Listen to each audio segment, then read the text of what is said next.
कितने रुष्ट हो गए होंगे ना प्रभु हमसे। हमने परमात्मा तक पहुंचने के लिए अपने अपने तरीके से ना जाने कितने हजार रास्ते बनाए। मैंने मंदिर बनाए, मस्जिद बनाए, गुरुद्वारे बनाए, चर्च बनाए। मैंने ये होड़ लगा ली कि मैं परमात्मा तक बहुत जल्दी, बहुत पहले, बहुत आसानी से पहुंच पाऊंगा।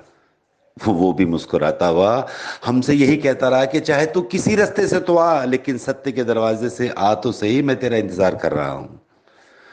और हम यहीं लड़ते बैठते मरते रहे चले गए, लेकिन उस तक पहुंच नहीं पाए। कितना नाराज हो गया होगा ना वो, कि उसने सारे दरवाजे अपने बंद कर दिए और हम सबको अपने घर में बिठा दिया। ये बिल्कुल कहानी ऐसी लगती है जैसे पिता ने अपने पुत्र से कहा होगा कि बेटा, इतने नंबर लेकर आना, इस जगह को, इस काम को करना, तेरा नाम बहुत अच्छा और रोशन होगा। लेकिन बेटा उस सपने को पूरा नहीं कर पाता, और वो पिता उस पुत्र से नाराज हो जाता है। इसी तरीके से हमारे दरवाजों को, बनाए हुए हमारे ही दरवाजों को उसने बंद कर दिया और हमको अपने अपने घरों में बिठा दिया।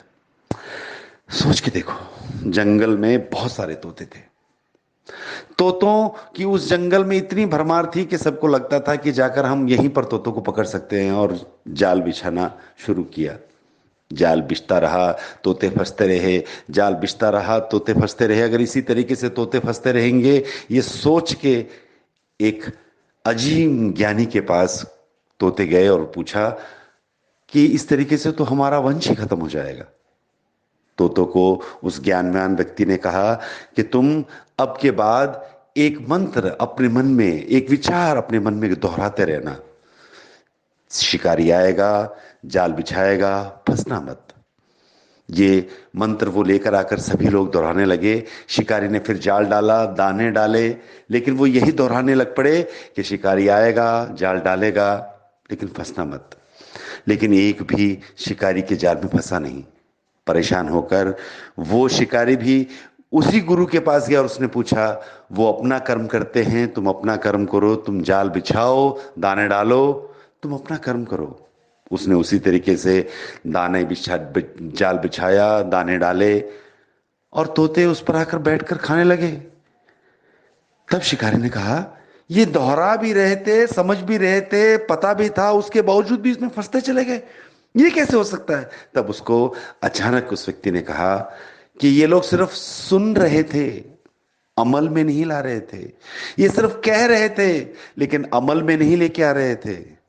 हम इसी तरीके से सत्य की राह पर चलेंगे। हम बोलते जरूर हैं, पढ़ते जरूर हैं, लेकिन हम उसे करते नहीं हैं।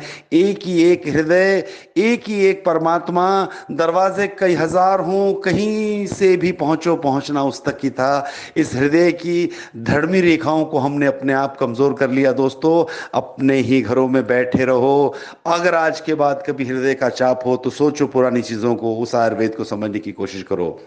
एक बर्तन लो, उसमें एक गिलास पानी डालो, दो पान के पत्ते डालो, उसके अंदर थोड़ी सी अदरक डालो, 15-20 पत्ते पुदीने के लो, या उसकी डंडी के 4-5 पीस लो, थोड़ा सा अदरक लो, और एक बाजार में 30-40 रुपए का कमर कस एक वस्तु मिलती है, वो डालो, उबालो, छानो, पी जाओ। जिंदगी में 70-80% भी अगर ब्लॉकेज होगी, निकल जाएगी। दुनिया की जितनी मर्जी चर्बी तुम्हारे जिस्म पे होगी, उतर जाएगी। मैं Vaidya Shivanand Rathore, mission heal India, MHI company का संस्थापक, एक और विषय के साथ आप तक पहुंचता हूं। तब तक व्यस्त रहें, स्वस्थ रहें, मस्त रहें। भारत माता की जय।